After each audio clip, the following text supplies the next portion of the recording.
أنت الرحمن يا الله، أنت الرحيم يا الله، أنت السلام يا الله، أنت العزيز يا الله، أنت القدوس يا الله، أنت الجبار يا الله. ولله الأسماء الحسنى فادعوه بها. نحمده ونصلي على رسوله الكريم، أما بعد فأعوذ بالله من الشيطان الرجيم. بسم اللہ الرحمن الرحیم.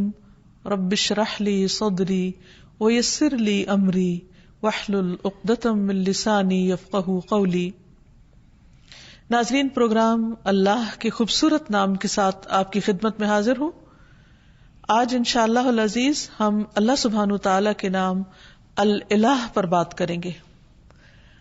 الالہ کا معنی ہے معبود، خاص معبود. معبود کون؟ جس کی عبادت کی جائے. اللہ سبحانہ تعالیٰ کی عبادت، اسی سے محبت اور اسی کے آگے جھکنا اور اس کے سامنے عاجزی کا اظہار. وہ کیوں؟ وہ اس لیے کہ انسان اپنی فطرت کے اعتبار سے مجبور ہے کہ وہ اپنے سے بڑے کے آگے جھکے. اسے کسی نہ کسی کے آگے ضرور جھکنا ہے، کیونکہ وہ اس کے اندر یہ مادہ موجود ہے. وہ اس کے بغیر رہ نہیں سکتا، اس کے بغیر اس کی تکمیل نہیں ہوتی. انسان ہمیشہ یہ چاہتا ہے کہ وہ کسی سے شدید محبت کرے، کسی کے آگے جھکے، کسی کا سہارا لے، کسی کو اپنے غم اور رنج کی حالت میں پکارے. کوئی ہو جو ہر حال میں اس کی سننے والا ہو، جو اس کا دکھ دور کرنے والا ہو. تو اللہ سبحانہ تعالیٰ کے سوا وہ کون ہو سکتا ہے؟ جب سے انسان پیدا ہوا ہے اور انسانی تاریخ میں جو مختلف ادوار آئے ہیں، اس میں لوگوں نے اللہ سبحانہ تعالیٰ کو معبود تو مانا، لیکن اس کے ساتھ دوسروں کو بھی الہ مان لیا. یعنی ظاہر میں نظر آنے والی چیزوں کو بھی انہوں نے اپنا سہارا بنا لیا. کوئی درخت کے آگے جھکا تو کوئی پہاڑ کے آگے جھک گیا، کوئی سمندر سے خوف کھا کر اس کے آگے جھکنے لگا، کسی نے آگ کو اپنا خدا مان لیا اور وہ اس کی عبادت کرنے لگا. گویا جس چیز سے وہ ڈرا یا جس چیز سے وہ حیران ہوا یا جس چیز نے اس کو امپریس کیا یا انفلوئنس کیا یا جس چیز کے لیے اس کے دل کے اندر ایک خاص کیفیت پیدا ہوئی، اس نے اسی کو اپنا معبود بنا لیا. لیکن اللہ سبحانہ تعالیٰ فرماتے ہیں وَإِلَٰهُكُمْ إِلَٰهٌ وَاحِدٌ لا الہ الا هو الرحمن الرحیم. سورۃ البقرہ آیت 63 ہے. اور تمہارا معبود، تمہارا الہ بس ایک ہی الہ ہے، وہ جس نے ان سب چیزوں کو پیدا کیا ہے. مخلوق الہ نہیں ہو سکتی. الہ تو وہی ہو سکتا ہے کہ جس کے سب تابع ہوں، جس کے آگے پوری کائنات جھکی ہوئی ہو. فرمایا اس کے سوا کوئی اور معبود نہیں، وہ بے حد رحم کرنے والا، نہایت مہربان ہے. عربی زبان میں الہ کا لفظ اللہ سبحانہ تعالیٰ کے لیے استعمال ہوتا ہے. تو اس آیت سے پتہ یہ چلتا ہے کہ اللہ سبحانہ تعالیٰ اپنی الہیت میں منفرد ہے، یکتا ہے، اکیلا ہے. اور الوہیت کے اندر یعنی الہ ہونے کے اندر کمال علم، کمال قدرت، کمال رحمت اور کمال حکمت کے معنی پائے جاتے ہیں. یعنی وہی الہ ہو سکتا ہے جس کا علم کامل ہو، جس کی قدرت کامل ہو، جس کی رحمت کامل ہو، جس کی حکمت کامل ہو اور اس میں کسی قسم کا کوئی نقص نہ پایا جاتا ہو. اور یہ تمام صفات صرف اور صرف اللہ سبحانہ تعالیٰ کے اندر ہی ہے. اسی لیے وہی دراصل الہ ہے، وہی معبود ہے اور وہی عبادت کے لائق ہے، عبادت کا حقدار ہے. کیونکہ کسی اور کے اندر یہ صفات اس درجے میں پائی ہی نہیں جاتی. تو یہ صفات اس بات کا تقاضا کرتی ہیں کہ ایک انسان اللہ ہی کو اپنا محبوب سمجھے اور انتہا درجے کی محبت صرف اسی کے ساتھ کرے، انتہا درجے میں صرف اسی کے آگے جھکے، اپنا سر اور اپنی پیشانی صرف اسی کے سامنے ٹکائے، کچھ مانگے تو صرف اسی سے مانگے، اسی کے آگے ہاتھ پھیلائے اور کسی اور کے آگے نہیں. سورۃ الانبیاء میں اللہ تعالیٰ فرماتے ہیں لا الہ الا انا فاعبدونی، میری سوا کوئی معبود نہیں لہٰذا تم میری ہی عبادت کرو. یعنی مانگو تو مجھ سے مانگو، جھکو تو میرے آگے جھکو، اس لیے کہ وہ دینے پہ قادر ہے. وہ اتنا عظیم ہے کہ اس کے آگے جھکنا انسان کے لیے باعث عزت ہے، باعث ذلت نہیں. کیونکہ انسان جب اپنے سے چھوٹی چیز کے آگے جھکتا ہے تو یہ جھکنا اس کے لیے باعث ذلت ہے. اسی طرح ایک سورۃ طٰہٰ میں فرمایا اننی انا اللہ لا الہ الا انا فاعبدنی، بے شک میں ہی اللہ ہوں، میرے سوا کوئی معبود نہیں، بس تم میری ہی عبادت کرو. اللہ سبحانہ تعالیٰ کے لیے الہ کے علاوہ رب کا بھی لفظ آتا ہے، یعنی رب بھی اللہ کے ناموں میں سے ایک نام ہے، لیکن ان دونوں میں فرق ہے. رب کا مطلب ہے مخلوق کو پیدا کرنے والا، اس کو رزق دینے والا، اس کا انتظام کرنے والا. لیکن الہ کا مطلب ہے جو عبادت کے مستحق ہے، یعنی جس کی عبادت کی جائے، جس کی تعظیم کی جائے، جس کے آگے عاجزی اور انکساری کا اظہار کیا جائے.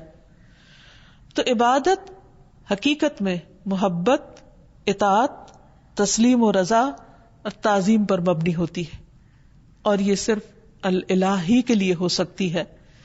تو اس میں دراصل توحید الوہیت کی طرف دعوت دی گئی ہے، اور جہاں الہ کا لفظ آیا ہے وہاں ساتھ شرک کی نفی بھی کی گئی ہے کہ لا الہ الا انت یا لا الہ الا اللہ. پھر یہ ہے کہ اللہ سبحانہ وتعالیٰ نے اپنا یہ نام خود رکھا ہے، اضافت کے ساتھ بھی اور اس کے بغیر بھی. اور حقیقت یہ ہے کہ تمام انبیاء بھی اس نام کو استعمال کرتے رہے ہیں. ہم دیکھتے ہیں کہ سورۃ البقرہ میں اللہ تعالیٰ کا ارشاد ہے. اللہ تعالیٰ جب یعقوب علیہ السلام کی وفات کا وقت ذکر کرتے ہیں کہ ام کنتم شہداء اذ حضر یعقوب الموت اذ قال لبنیہ ما تعبدون من بعدی، کیا تم حاضر تھے اس وقت جب یعقوب کو موت آئی، جب اس نے اپنے بچوں سے کہا کہ میرے بعد تم کس کی عبادت کرو گے، کس کے آگے جھکو گے؟ تو انہوں نے کیا کہا؟ نعبد الہک و الہ آبائک ابراہیم و اسماعیل و اسحاق الہا واحدا ونحن لہ مسلمون، ہم تیرے معبود نعبد الہک، اس کی عبادت کریں گے. یہاں بھی لفظ الہ استعمال ہوا ہے کہ جب عبادت کی بات ہے تو پھر ساتھ ہی الہ کا لفظ آ جاتا ہے کہ وہ خاص معبود جو عبادت کا مستحق ہے. تو تیرے معبود اور تیرے آبا یعنی ابراہیم، اسماعیل، اسحاق، ان سب کے الہ کی جو ایک ہی الہ ہے اس کی ہم سب عبادت کریں گے. تو گویا یعقوب علیہ السلام اپنی اولاد کو ایک اللہ الہ کی عبادت کی تاکید کر کے گئے، وصیت کر کے گئے. پھر اسی طرح اللہ کا نام الہ اللہ تعالی کی ذات اور اس کی صفات پر دلالت کرتا ہے، یعنی اللہ تعالی کا یہ نام جو ہے وہ اس کی صفات کو بھی بیان کرتا ہے. اور حقیقت یہ ہے کہ یہ صرف اللہ سبحانہ تعالیٰ ہی کے لیے ہے. یہاں یہ بات بھی یاد رہے کہ اللہ سبحانہ تعالیٰ نے خود اپنے ساتھ دوسرے الہوں کا انکار کیا ہے. قرآن مجید میں اللہ تعالیٰ فرماتے ہیں سورۃ المؤمنون میں مَتَّخَذَ اللَّهُ مِن وَلَدٍ، اللہ نے کوئی اولاد نہیں بنائی، وَمَا كَانَ مَعَهُ مِنْ إِلَٰهٍ، اور اس کے ساتھ کبھی کوئی الہ رہا ہی نہیں، کوئی اور الہ ہے ہی نہیں، نہ تھا نہ ہے اور نہ کبھی ہو سکتا ہے. کیوں؟ اس کے لیے بہت خوبصورت دلیل دی گئی کہ اذا لذهب كل الہ بما خلق، اگر کوئی اور الہ ہوتا تو وہ جو اس نے بنایا ہوتا وہ اپنے ساتھ لے جاتا، یہ باہم کلیش بھی ہوتا. ولا علی بعضهم علی بعض، اور ان میں سے بعض پہ چڑھائی کر دیتے، کیونکہ جب اختیارات بہت سے لوگوں کے ایک جیسے ہوں تو ان میں سے پھر وہ دوسروں سے آگے بڑھنے کے لیے ان کو ہرانے کی کوشش کرے گا. سبحان اللہ، اللہ پاک ہے، عما یصفون، اس سے جو وہ وصف بیان کرتے ہیں اللہ کا. یعنی اللہ سبحانہ تعالیٰ کے ساتھ کوئی اور الہ ہو ہی نہیں سکتا، کیونکہ کوئی اور ایسی صفات کے لائق ہی نہیں اور کوئی معبود ہے ہی نہیں. عبادت کا مستحق صرف اللہ ہے. تمام انبیاء نے اسی کی دعوت دی ہے. اعبدوا اللہ ما لکم من الہ غیرہ، اللہ کی عبادت کرو، اس کے سوا تمہارا کوئی الہ نہیں. واعبدوا اللہ ولا تشرکوا بہ شیئا، اور اللہ کی عبادت کرو اور اس کے ساتھ کسی کو شریک نہ ٹھہراؤ. کیونکہ ہماری زندگی کا مقصد ہی عبادت ہے، اور عبادت اللہ کا حق ہے، اس لیے ہمیں سوچ سمجھ کر اس حق کو ادا کرنا ہے. ایسا نہ ہو کہ ہم کوشش بھی کریں، محنت بھی کریں، لیکن وہ اس کے ہاں قبول نہ ہو جس نے دراصل ہمیں پیدا ہی اس کام کے لیے کیا ہے. معاذ رضی اللہ عنہ سے مروی ہے کہ نبی صلی اللہ علیہ وسلم جس گدھے پر سوار تھے، میں اس کے اوپر آپ کے ساتھ پیچھے بیٹھا ہوا تھا، سواری کر کے کہیں جا رہے تھے. اس گدھے کا نام عفیر تھا. آپ نے فرمایا، اے معاذ، کیا تمہیں معلوم ہے کہ اللہ تعالیٰ کا حق اپنے بندوں پر کیا ہے اور بندوں کا حق اللہ تعالیٰ پر کیا ہے؟ میں نے کہا کہ اللہ اور اس کا رسول ہی زیادہ جانتے ہیں. آپ نے فرمایا، اللہ کا حق اپنے بندوں پر یہ ہے کہ وہ اس کی عبادت کریں اور اس کے ساتھ کسی دوسرے کو شریک نہ ٹھہرائیں، اور بندوں کا حق اللہ پر یہ ہے کہ جو بندہ اللہ کے ساتھ کسی کو شریک نہ ٹھہرائے اللہ اسے عذاب نہ دے. یعنی جو شخص توحید پر ہو، پھر اللہ سبحانہ و تعالیٰ اس کو اپنے عذاب سے، سزا سے محفوظ رکھے. پھر یہ ہے کہ اللہ تعالیٰ کو راضی کرنے کے لیے ضروری ہے کہ ہم صرف اسی کی عبادت کریں اور اس کے ساتھ کسی کو شریک نہ ٹھہرائیں، اور اللہ کی رسی کو مضبوطی سے تھامے رکھیں اور کسی تفرقہ بازی کا شکار نہ ہو. پھر یہ بھی یاد رہے کہ جو شخص اللہ کو اپنا الہ مان لیتا ہے وہ سلامت رہتا ہے. قرآن مجید میں آتا ہے، الذین آمنوا ولم یلبسوا ایمانہم بظلم اولئک لہم الامن وہم مہتدون. جو لوگ ایمان لائے پھر اپنے ایمان کو ظلم یعنی شرک سے آلودہ نہیں کیا، یعنی اللہ کا حق عبادت کسی اور کو نہیں دیا، اس کے ساتھ کسی اور کو شریک نہیں کیا عبادت میں، یہی لوگ قیامت کے دن امن میں رہیں گے اور دنیا اور آخرت میں یہی لوگ ہدایت یافتہ ہوں گے. پھر اگر کوئی شخص اللہ سبحانہ و تعالیٰ کی حفاظت حاصل کرنا چاہتا ہے، یعنی اس کے عذاب سے اللہ کی پناہ میں رہنا چاہتا ہے، تو اس کے لیے بھی یہی ضروری ہے کہ وہ الہ ہی کی عبادت کرے. رسول اللہ صلی اللہ علیہ وسلم نے حضرت معاذ سے فرمایا تھا، احفظ اللہ یحفظ کا، اے معاذ اللہ کی حفاظت کرو، یعنی اس کے حقوق کی حفاظت کرو، اس کی عبادت میں کسی کو شریک نہ کرو. یحفظ کا، وہ اللہ تمہاری حفاظت کرے گا. احفظ اللہ تجدہ تجاہک، اللہ کی حفاظت کرو یعنی اللہ کے حق کی حفاظت کرو. تجدہ تجاہک، تم اسے اپنے سامنے پاؤ گے.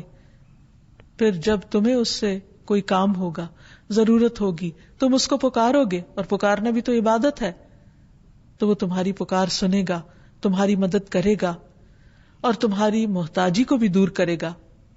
عام طور پر ہم یہ سمجھتے ہیں کہ اگر ہم اللہ سبحانہ و تعالیٰ کی عبادت کریں گے تو شاید زندگی ہم پر مشکل ہو جائے، ہمارے حالات تنگ ہو جائیں، یا پھر ہمارے لیے دنیا کے کام کاج کا وقت نہ بچے. حالانکہ حقیقت اس کے برعکس ہے.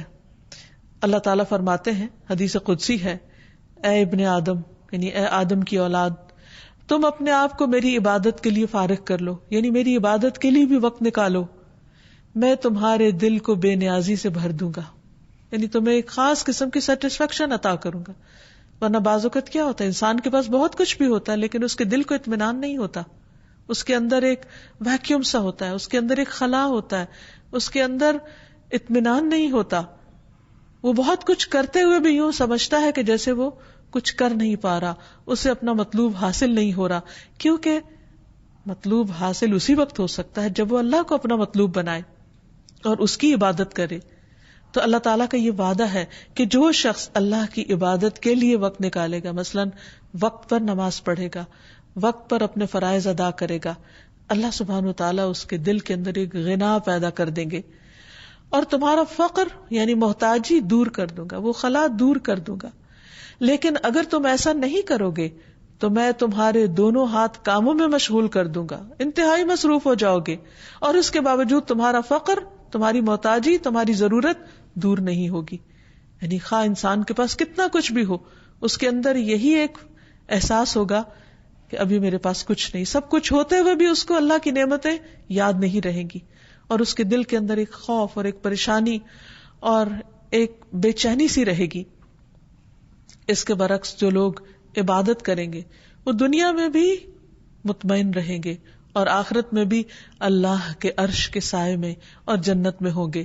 نبی صلی اللہ علیہ وسلم نے فرمایا 7 قسم کے لوگوں کو اللہ تعالیٰ اس دن اپنے عرش کے سائے تلے جگہ عطا فرمائیں گے جس دن اس کے سائے کے سوا کوئی سایہ نہ ہوگا. ان میں سے ایک وہ نوجوان جس کی جوانی اللہ کی عبادت میں گزری، کیونکہ بہت سے لوگ جوانی کی حالت میں اللہ تعالیٰ کی طرف رجوع نہیں کرتے. وہ سوچتے ہیں کہ جوانی تو دنیا میں انجوائے کرنے کے لیے ہے، دنیا کمانے کے لیے. جب سب کچھ کر چکیں گے، جب سارے شوق پورے کر لیں گے تو ہاں پھر بڑھاپے میں اللہ کی عبادت کے لیے اپنے آپ کو فارغ کر لیں گے، ریٹائرمنٹ کی عمر میں پھر عبادت ہو جائے گی. نہیں، ہمیں نہیں معلوم کہ ہم ریٹائرمنٹ کی عمر کو پہنچتے ہیں یا نہیں، بڑھاپے والی زندگی ملتی بھی ہے یا نہیں، اور اگر ملے بھی تو وہ اپنے 700 تکلیفیں لے کر آتا ہے. پھر وہ تو سب سے نکمی عمر ہوتی ہے. تو کیا کسی مومن کو یہ زیب دیتا ہے کہ وہ اپنی زندگی کا بہترین حصہ تو اس فانی دنیا کے لیے خرچ کرے، اس فانی دنیا میں استعمال کرے، اور اپنی زندگی کا نکما حصہ اللہ سبحانہ وتعالیٰ کو دے؟ تو اسی لیے جو لوگ اپنی زندگی کا بہترین حصہ یعنی جوانی اللہ کی عبادت میں گزاریں گے، اللہ تعالیٰ کی طرف سے عائد کردہ جو فرائض ہیں ان کو پورا کرتے ہوئے گزاریں گے، اللہ تعالیٰ کی اطاعت اور فرما برداری میں گزاریں گے، تو اللہ سبحانہ وتعالیٰ قیامت کے اس طویل دن جو ایک دن 50,000 سال کا ہے، جس دن سورج بہت قریب آ چکا ہوگا، اس دن اللہ تعالیٰ ایسے لوگوں کو اپنے عرش کے سائے تلے جگہ دیں گے. نبی صلی اللہ علیہ وسلم نے یہ بھی فرمایا جو شخص اللہ کی عبادت اس طرح کرے کہ اس کے ساتھ کسی کو شریک نہ کرے، اور شرک کرنے میں صرف ایسا نہیں کہ غیر اللہ یا ایسے آبجیکٹس کی پوجا کرنا جو اللہ نے تخلیق کیے ہیں، بلکہ اس میں ریاکاری کرنا، شو آف کرنا، لوگوں کو خوش کرنے کے لیے دین کے کام کرنا. اگر انسان صرف اور صرف اللہ کی رضا کے لیے اچھے کام کرتا ہے، نماز قائم کرتا ہے، زکوٰۃ دیتا ہے، اللہ کی بات سنتا ہے اور مانتا ہے، تو اللہ تعالیٰ اسے جنت کے 8 دروازوں میں سے داخل ہونے کا اختیار دے دے گا کہ جس سے چاہو چلے جاؤ، جو تمہیں پسند ہے اس سے اندر آ جاؤ. یعنی کس قدر شاندار ویلکم ہوگا ایسے شخص کا جو دنیا میں شوق سے، رضا سے، خوشی سے اللہ کی طرف دوڑتا ہے، اللہ کی عبادت کرتا ہے.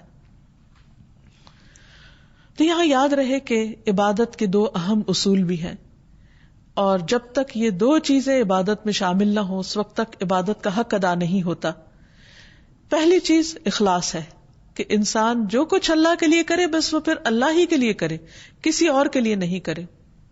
اس کی نیت صرف اللہ کے لیے خالص ہو، وہ اس کو خوش کرنے کے لیے، اس کی رضا کے لیے، اس کی محبت حاصل کرنے کے لیے، اس کے دیدار کی خاطر ہر عمل کرے. اور دوسری چیز، جس چیز کو وہ خاص عبادت سمجھ کے کرتا ہے اسے رسول اللہ صلی اللہ علیہ وسلم کے طریقے کے مطابق کرے، کیونکہ جب عمل خالص ہوگا تو وہ اس کی باطن کی خوبصورتی کی دلیل ہے. اور جو شخص سنت کی پیروی کرتا ہے تو نبی صلی اللہ علیہ وسلم کا عمل سب سے خوبصورت عمل تھا. اللہ سبحانہ تعالیٰ نے آپ کو اسوۃ حسنہ بنا کر بھیجا. لقد کان لکم فی رسول اللہ اسوۃ حسنہ، تمہارے لیے اللہ کے رسول صلی اللہ علیہ وسلم کی زندگی میں خوبصورت نمونہ ہے. تو یہ خوبصورت نمونہ جب کوئی شخص اختیار کرتا ہے تو اس کی زندگی حقیقت میں خوبصورت ہو جاتی، اس کے سارے اعمال، اس کے طور طریقے خوبصورت ہو جاتے ہیں. اور ایسا شخص ایک بہترین حالت میں اللہ سبحانہ تعالیٰ کے سامنے حاضر ہوگا. اللہ تعالیٰ ہمیں بھی ان لوگوں میں شامل کر لے کہ جو احسن طریقے پر اللہ کی عبادت کرتے ہیں، ایسی عبادت جو اس کو پسند آ جائے. اسی لیے نبی صلی اللہ علیہ وسلم نے اچھی عبادت کا جو کرائیٹیریا بتایا وہ کیا ہے کہ تم اس طرح اللہ کی عبادت کرو گویا تم اس کو دیکھ رہے ہو، اور اگر یہ کیفیت نہ ہو تو یہ تو ضرور یاد رکھو کہ وہ تمہیں دیکھ رہا ہے. تو جو بھی شخص یہ سوچ کر اللہ کی عبادت کرے گا کہ وہ اس وقت اللہ کی نگاہ میں ہے، تو وہ لوگوں کے سامنے ہو یا تنہائی میں ہو، وہ اچھے کام ہی کی کوشش کرے گا. وہ اپنے ہر کام کو بہترین طریقے پر انجام دینے کی کوشش کرے گا، کیونکہ اس کا یہ احساس اس کے کام کی کوالٹی پر اثر انداز نہیں ہونے دے گا.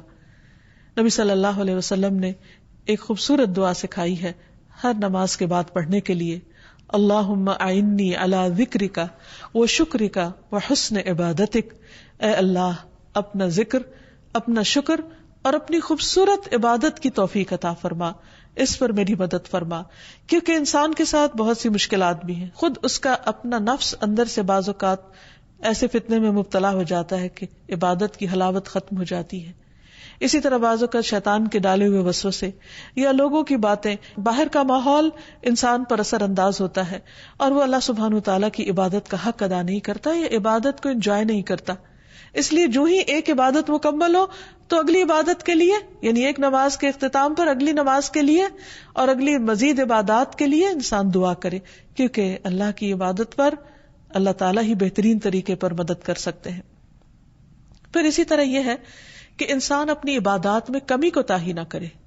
اب دیکھیے کہ ذرا تھوڑی دیر کے لیے سوچئے کہ مثلاً اگر آپ کا حق کسی پر ہو اور وہ اس کو ادھورے طریقے سے ادا کرے تو آپ کو کیسا لگے گا؟ مثلا کسی نے آپ سے قرض لیا اور جب وہ واپس کرے تو آدھا کرے، کسی نے آپ سے کسی چیز کے دینے کا وعدہ کیا اور پھر اس کو پورا نہیں کیا، تو اس پر آپ کی کیفیت کیا ہوگی؟ اس بات سے اب اس معنی اور مقصد کو سمجھیے کہ اللہ سبحانہ وتعالیٰ نے ہم پر کچھ فرائض اور کچھ عبادات لازم کی جن کو ہمیں ہر صورت ادا کرنا ہے. مثلا دن میں 5 نمازیں فرض ہیں. اب اگر کوئی شخص یہ کہے کہ میں نے 4 پڑھ لیے، کیا یہ کم؟ یہ بھی تو بہت ہے. اللہ سبحانہ وتعالیٰ نے 5 کا حکم دیا ہے، ہم اسے اپنی مرضی سے 4 نہیں کر سکتے یا 3 نہیں کر سکتے، اور اسی طرح اپنی مرضی سے 6 بھی نہیں کر سکتے. ان کو نحمدہ ونصلی علی رسولہ الکریم، اما بعد اتنا ہی کرنا ہے، فاعوذ باللہ من الشیطان الرجیم، جیسا کرنے کا اللہ سبحانہ وتعالیٰ نے حکم دیا. تبھی عبادت کا حق ادا ہوگا. عبادت کا مطلب ہوتا ہے مکمل اطاعت. واحلل عقدۃ من لسانی یفقہوا قولی. اگر ہم بات ہی نہیں مان رہے، ناظرین پروگرام اللہ کی مرضی سے جو بھی چاہے کرے، آپ کی خدمت میں حاضر نہیں ہوگی. آج انشاءاللہ العزیز اللہ کی پسند، اللہ کی خوشی کے لیے چھوٹا سا کام الہ پر بات کریں گے. ایک لقمے جیسی چیز بھی اللہ کے راستے میں خیرات کر دے. معبود اللہ سبحانہ وتعالیٰ اسے خوشی سے قبول کرتے ہیں اور اسے بڑھاتے ہیں، حتیٰ کہ ایک معبود کون جس کی عبادت برابر کر دیتے ہیں اجر و ثواب کے اعتبار سے، کیونکہ وہ صرف اللہ تعالیٰ کی عبادت، صرف اللہ کی رضا اور اللہ کی خوشی میں، اسی سے محبت، اللہ کی خاطر اسی کے آگے جھکنا اور اس کے سامنے عاجزی کا اظہار کی بہترین طریقے پر قدردانی فرماتے ہیں. وہ اس لیے تو ہمیں کہ انسان عبادت میں اضافے کا حق حاصل ہے اور نہ عبادت میں کوتاہی کا. یہاں یہ یاد رہے اپنے سے بڑے کے آگے تعالیٰ نے ہم پر جو عبادت فرض کی ہے اسے ہمیں اس میں اختیار نہیں دیا گیا کہ ہم اپنی مرضی سے اس عبادت میں کچھ اضافہ کر دیں یا پھر اس میں کچھ کمی کر دیں.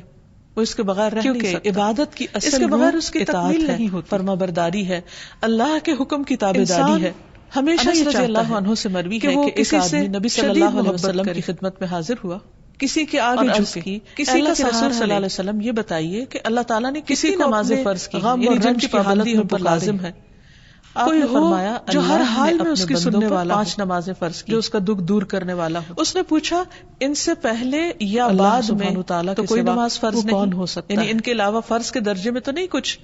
آپ نے 3 بار یہ فرمایا کہ اللہ نے اپنے بندوں پر اور انسانی تاریخ میں جو مختلف ادوار آئے اس پر وہ کہنے لگا اس ذات کی قسم جس نے آپ کو اللہ سبحانہ وتعالیٰ کو معبود تو مانا، میں اس میں کسی قسم کی کمی اس کے ساتھ ذاتی نہیں دوسروں کو بھی 5 سے کم 4 بھی نہیں، ظاہر میں نظر آنے والی چیزوں کو بھی نہیں پڑھوں گا. انہوں نے اپنا سہارا بنا لیا، نہیں پڑھوں گا جتنی اللہ تعالیٰ نے مجھ کے آگے جھکا. تو نبی صلی اللہ علیہ وسلم نے فرمایا اگر یہ شخص سچا رہا یعنی جو یہ کہہ رہا ہے اس نے ایسے ہی کیا آگ کو اپنی جنت میں داخل ہوگا اور وہ اس کی عبادت کرنے لگا. عبادت کے سلسلے میں ایک اور بات یہ یاد رہے جس چیز سے وہ حیران ہوا، جس چیز نے اس کو خود پسندی نہیں ہونی چاہیے، کیونکہ عبادت اللہ تعالیٰ کا حق ہے. اس کے دل کے اندر ایک خاص صلی اللہ علیہ وسلم نے فرمایا اسی قوم ایسی آئے گی جو عبادت کرے گی حتیٰ کہ لوگ اللہ کی عبادت کی کثرت پر تعجب کریں گے، بڑے حیران ہوں گے کہ اتنے عبادت گزار لا الہ الا هو الرحمن الرحیم، لیکن وہ اس عبادت کی وجہ سے